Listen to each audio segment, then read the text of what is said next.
নমস্কাৰ প্ৰথমে আপোনাক মোৰ চেনেললৈ স্বাগতম জনাইছোঁ আৰু এটা ধন্যবাদ জনাইছোঁ আপুনি মোৰ ভিডিঅ'টোত ক্লিক কৰাৰ বাবে। তো আজি আমি এই ভিডিঅ'টোৰ জৰিয়তে বিনা নথিপত্ৰৰে আমি কেনেধৰণে আধাৰ কাৰ্ড এপ্লাই কৰিব পাৰোঁ তো সেই বিষয়ে মই আলোচনা কৰিবলৈ চেষ্টা কৰিম। গতিকে ভিডিঅ'টো প্ৰথমৰ পৰা শেষলৈকে চাই থাকিব। বিনা নথিপত্ৰৰে বুলি কওঁতে ভুল নুবুজিব যে কোনো ডকুমেণ্টছ নিদিয়াকৈ আপুনি আধাৰ কাৰ্ডখন এপ্লাই কৰিব পাৰিব, মই সেইটো কথা ক'ব যোৱা নাই। মই ক'ব বিচাৰিছোঁ যে যদিহে আপোনাৰ 18 বছৰ হোৱা নাই বা আপুনি মাইনৰ হৈ আছে, মাইনৰসকলৰ কাৰণে আপুনি কেনেধৰণে আধাৰ কাৰ্ড এপ্লাই কৰিব, বা যদি আপোনাৰ 18 বছৰ নহ'লে আপুনি ভোটাৰ আইডিখন নাপাব।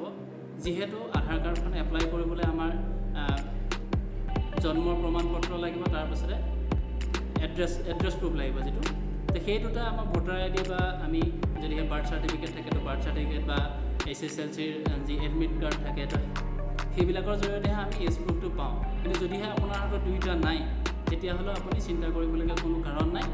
চৰকাৰে এইটো এটা সুবিধা দি থৈছে সেইসকল লোকৰ কাৰণে যাৰ এজ প্ৰুফ বা এড্ৰেছ প্ৰুফ নাথাকে, তো তাৰ এটা বেলেগ থাকে। এই দুটা পদ্ধতি দিয়া আছে চৰকাৰে, সেই পদ্ধতি দুটাৰ জৰিয়তে আপুনি আধাৰ কাৰ্ড এপ্লাই কৰিব পাৰিব।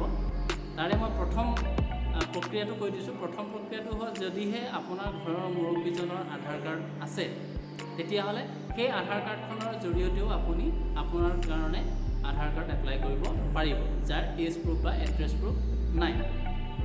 সেইটো কেনেকৈ, যে আপুনি আপোনাৰ মুৰব্বীজনকো লগত লৈ পেলাই আধাৰ এনৰোলমেণ্ট চেণ্টাৰলৈ যাব, তেখেতলোকে কিছু অফিচিয়েল কাম কাজ কৰি আপোনাক আধাৰ কাৰ্ডখন এপ্লাই কৰি দিয়াত সহায় কৰিব আৰু আধাৰ কাৰ্ডখন আপোনাৰ ফিজিকেলি ডাকযোগে আপোনাৰ ঘৰলৈ আহি যাব।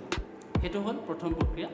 দ্বিতীয় প্ৰক্ৰিয়াটো হ'ল যে দ্বিতীয় প্ৰক্ৰিয়াটোৰ বাবে আপুনি যাব লাগিব যে যিটো UDৰ আপোনাৰ এনৰোলমেণ্ট চেণ্টাৰ থাকে আপোনাৰ কাষৰ, সেই এনৰোলমেণ্ট চেণ্টাৰলৈ যাব লাগিব। ফাৰ্ষ্ট প্ৰক্ৰিয়াটোতো আপুনি যাব লাগিব, ছেকেণ্ড প্ৰক্ৰিয়াটোতো আপুনি যাব লাগিব। কিন্তু দ্বিতীয় প্ৰক্ৰিয়াটো সেইসকলৰ কাৰণে যিসকলৰ যদিহে ঘৰৰ মুৰব্বীজনৰো আধাৰ কাৰ্ড নাই তেতিয়াহ'লে সেই তেখেতলোক মানে যি এনৰোলমেণ্ট চেণ্টাৰৰ ইণ্ট্ৰডিউচাৰসকল থাকে তো সেইসকলৰ সহায় ল'ব লাগিব। যিহেতু সেইসকলক UADIAৰ তৰফৰ পৰা নিয়োজিত কৰা হয়, তেখেতলোকে যদিও ব্যক্তিগতভাৱে কাম কৰে কিন্তু তেখেতলোকে চৰকাৰী চাকৰিলৈ যেনেধৰণে কাম কৰে তো তেখেতলোকে তেনেকৈ ধৰণে কাম কৰিবলগীয়া হয় আৰু তেখেতলোকৰ অফিচিয়েলি যিখিনি কাম থাকে বা নথিপত্ৰ, তেখেতলোকৰ পাৰ্চনেল যিখিনি নথিপত্ৰ থাকে সেইখিনি চৰকাৰৰ হাতত থাকে। গতিকে তেখেতলোকেও কিছুমান আনুষ্ঠানিক কাম কাজ কৰি পেলাই আপোনাক আধাৰ কাৰ্ডখন বনোৱাত সহায় কৰে। যদিহে আপোনাৰ ঘৰৰ পৰিয়ালৰ মুৰব্বীজনৰো যদি আধাৰ কাৰ্ড নাই তেতিয়াহ'লে আপুনি কোনো চিন্তা কৰিবলগীয়া দৰকাৰ নাই। আপুনি আধাৰ এনৰোলমেণ্ট চেণ্টাৰলৈ যাব, তেখেতলোকে আপোনাক আপুনি কৈ দিব যে আপোনাৰ এনেকুৱা অসুবিধা আছে, যে মোৰ ফেমিলি মেম্বাৰৰ কোনো আধাৰ কাৰ্ড নাই, তেতিয়া তেখেতলোকেও আপোনাক এই ক্ষেত্ৰত সহায় কৰি দিব। গতিকে আজিৰ ভিডিঅ'টো ইমানেই। চাই থকাৰ কাৰণেও বহুত ধন্যবাদ। তো যদিহে ভিডিঅ'টো ভাল পাইছে এটা লাইক কৰি থ'ব, প্লাছ চেনেলটো ছাবস্ক্ৰাইব কৰি ৰাখিব। তো মই এনেকুৱা ধৰণৰ সদায় ভিডিঅ' বনাই থাকিম। তো যদিহে আপুনি ছাবস্ক্ৰাইব কৰি ৰাখে তেতিয়াহ'লে আপুনি এনেধৰণৰ ভিডিঅ' সদায় পাই থাকিব। তো ধন্যবাদ।